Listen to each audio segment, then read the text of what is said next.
Hello আসসালামু আলাইকুম everyone, সবাইকে ঈদ মোবারক। ঈদের দিন স্পেশাল কী রান্নাবান্না করেছি সব কিছু শেয়ার করব এই ব্লগে। সো চলুন ভিডিওটা শুরু করা যাক। এবারের ঈদ ব্লগটা আপলোড করতে অনেক লেট হয়ে গেছে, কারণ আমি এখন অনেক আলসে হয়ে গিয়েছি, যার কারণে ভিডিও এডিটও করা হয় না, ভয়েস ওভারও দেওয়া হয় না এবং আপলোডও করা হয় না। এখন কেন জানি আমার না ভিডিও এডিট করতে, ভয়েস দিতে অনেক আলসেমি লাগে। আগে এমন ছিল না, আগে অনেক আগ্রহ ছিল। মোট কথা আমি এখন অনেক অলস হয়ে গিয়েছি, যার কারণে এবারে ঈদ ব্লগটা আপলোড করতে অনেক লেট হয়ে গেছে। সো যাই হোক, আপনাদের সাথে গল্প করতে করতে এখানে দেখুন আমি রান্না বান্না করে নিচ্ছি। সকালবেলা ঘুম থেকে উঠে ফ্রেশ হয়ে নিয়েছিলাম এবং রান্না বান্না করার জন্য চলে গিয়েছিলাম রান্নাঘরে। কিন্তু সবচেয়ে বড় কথা কি জানেন, এবার আমার বাচ্চাটা অনেক অসুস্থ ছিল, যার কারণে কোনো কাজেই আমার মন বসছিল না। সব কাজে যেন হাত থেকে পড়ে যাচ্ছিলো, এরকম একটা অবস্থা আর কি। আমার বাচ্চাটা অনেক অসুস্থ, যার কারণে এবার এটা আমার কাছে তেমন কোনো আনন্দই লাগে নেই।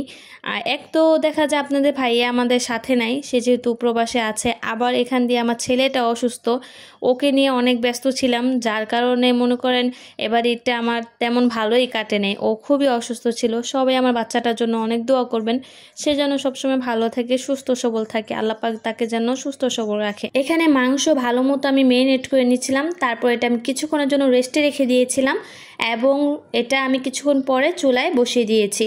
তারপরে এই তো ভালো মতো কষিয়ে নিচ্ছি, কারণ যত ভালো মতো কষানো হবে স্বাদটা কিন্তু তার দ্বিগুণ হবে, আমার কাছে এটা মনে হয়। তো মাংসটা ভালো মতো কষিয়ে এর মধ্যে আমি পানি অ্যাড করে দিয়েছি এবং একটু ভুনা ভুনা রাখবো, এজন্য এটাকে ভালো মতো একটু জাল করে নিচ্ছিলাম। এখন অনেকে ভাবতে পারেন আপু এখানে এতটুকু মাংস কেন, তাদের উদ্দেশ্যে বলছি, কারণ এটা ছিল সকালের ভিডিও আর এই মাংসটা আমি চাঁদ রাতে কিনে নিয়ে আসছিলাম বাহির থেকে।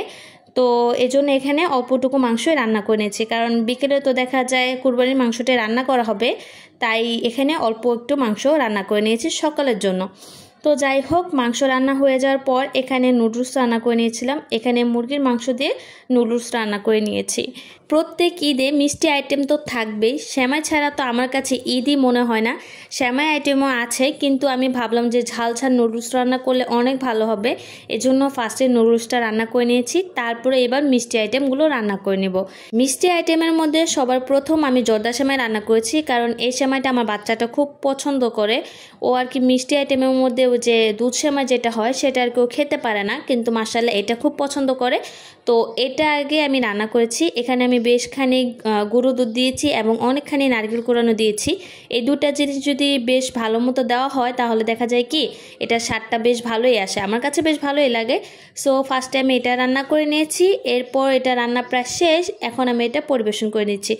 আর সবচেয়ে বড় কথা হচ্ছে কি, পরিবেশন যত সুন্দর হবে খাবারটা দেখতে ঠিক ততটাই লোভনীয় লাগবে, আমার কাছে কি এটা মনে হয়। এখানে দুধ সেমাইয়ের জন্য সেমাইটা খুব ভালো মতো সেট করে নিয়েছিলাম, এরপরে দুধ ভালো করে জাল দিয়ে নিয়েছিলাম, অনেক ঘন করে জাল দিয়েছিলাম এবং এটা আমি এর মধ্যে ঢেলে দিয়েছি। তারপর একটু নাড়াচাড়া দিয়ে দিচ্ছি যাতে এটা ভালো মতো সেট হয়ে যায়। এরপর এর উপরে আমি কিছু কিশমিশ আর নারিকেল কোরানো দিয়ে দিয়েছি। দুধ সেমাইয়ের মধ্যে অনেকে নারিকেল কোরানো দেয়, আবার অনেকে দেয় না, কিন্তু আমার কাছে এটা অনেক ভালো লাগে, সো এই জন্য এখানে আমি অ্যাড করেছি। এই ছিল আমার ঈদের স্পেশাল আয়োজন। আমার ভিডিওটি আপনারা কে কোথা থেকে দেখছেন এবং আপনাদের ঈদটা কেমন কাটলো অবশ্যই সেটা কমেন্ট করে জানাবেন।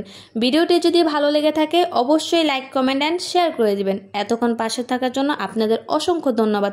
সবাই ভালো থাকবেন, সুস্থ থাকবেন এবং আমার জন্য অনেক অনেক দোয়া করবেন। আজ এ পর্যন্তই, সবাইকে আবারও জানাচ্ছি ঈদ মোবারক। আল্লাহ হাফেজ।